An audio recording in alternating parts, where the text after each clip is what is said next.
This is Boston Talk 8576, man. I want to talk about the Triple G versus Canelo fight. Um, to me, it's a good fight. I think it's gonna be a nice action fight. I think it's gonna be a nice action packed fight. Possibly somebody getting stopped or knocked out. But I got Triple G winning the fight.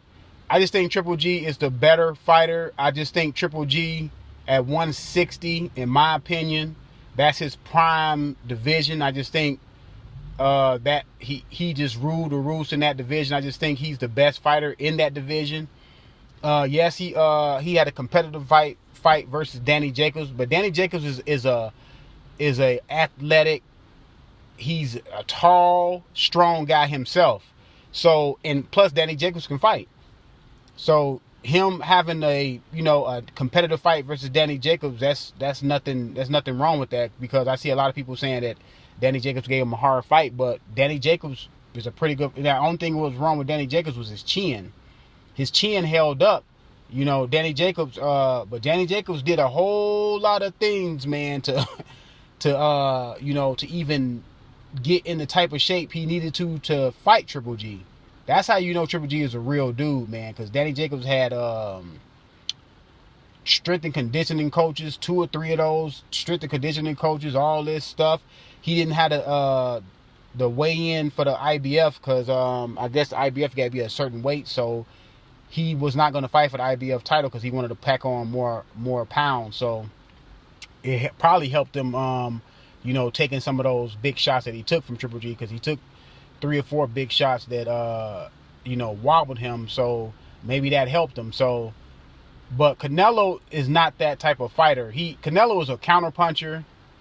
Sometimes Canelo cannot, sometimes he don't throw enough punches. He can get kind of, it seems like he be getting winded, and he has to catch his wind after a nice flurry. He has to catch his wind, and he doesn't, he's not aggressive throughout the round. Triple G gonna come forward. Triple G gonna come forward, but he's gonna come forward, in an intelligent way. I think he's gonna fight Triple G the same way that he fought, in his in some of his fights where he know that the guy has power. So Triple G, if he don't respect you, he's gonna come forward on you. He's gonna show you that he don't respect you. So he's gonna come forward on you if he don't respect you. But if he respects you, then he uses his jab to get in, intelligently. He'll get in with his jab, and he'll bust you up with the jab. So I think he's going to do that with Canelo. I think he's going to use a jab, and then he's going to throw his power shots behind his jab, which would be smart. Because versus David Lemieux, he busted David Lemieux up with the jab. If everybody remember, all the David Lemieux's trouble started when Triple G was throwing his jab. Because Triple G said that he was going to go in there Hagler Hearn style, but he ended up didn't do that. He started off with his jab, and he ended up, busting up and stopping Lemieux late. I think he's going to stop Canelo too. I think it's going to be the same approach that he had with David Lemieux. And I think the jab is going to be the key, man, in this fight. Now, Canelo has gotten bigger. It looks like he has bulked up. I'm not really a fan of boxers all of a sudden just putting on a lot of muscle like that. And if you can fight, if you believe in your skill of fighting and the technical aspect of you fighting, and for a fight, like for one guy, you all of a sudden say, I'm going to change my whole body. It's not like he's moving up to heavyweight. It's not like Roy Jones. When Roy Jones moved up to heavyweight, Roy Jones had to put on some muscle because he was going up 2 weight divisions, and he was fighting a heavyweight, a bigger guy, a naturally bigger guy. Triple G, Canelo is only coming from 154 to 160.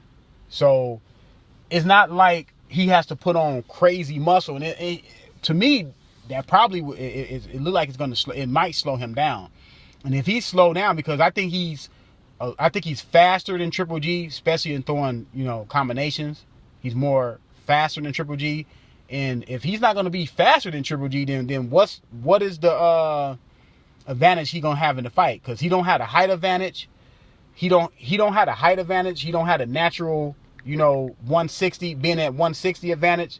So if he's gonna take away his only advantage, and his only advantage is being faster than Triple G, I don't see his foot speed is about the same. The foot speed is about the same. Both of these guys, are not, quick-footed, guys. So I don't see why Canelo will potentially take away his only advantage, and I think his only advantage is the hand speed.